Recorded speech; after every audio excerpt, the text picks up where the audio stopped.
Oh, hi there. There is something I want to share. Well, I discovered something that might interest you. Come with me.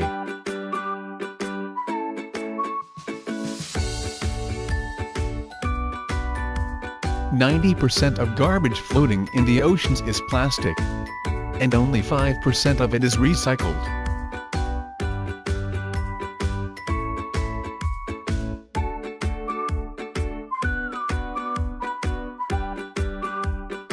I'll show you how these garbage patches form. The garbage starts where people live, and within a few months, wind-driven, swirling currents or gyres move these plastics around the open ocean and forms garbage patches. The contents of the garbage patch circulate constantly.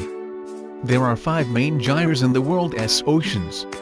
Most of the debris in the ocean winds up in one of these. Scientists recently announced the existence of a garbage patch in the Indian Ocean. And now it is the 3rd major collection of plastic garbage discovered in the world's oceans.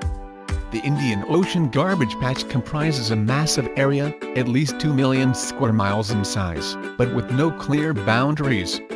The borders of the plastic garbage patch are difficult to determine, because much of the plastic is in pieces too small to be seen by satellites or planes. Marine debris generated by the 2004 Indian Ocean earthquake and tsunami has been salvaged by people living along the Indonesian coastline.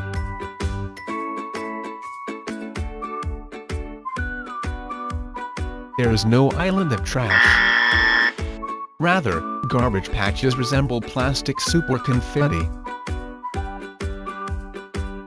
The sun breaks down plastic into smaller and smaller pieces, but not broken down entirely.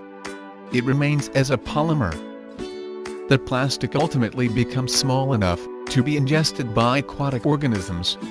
Plastic waste enters the food chain, from zooplanktons to small fishes.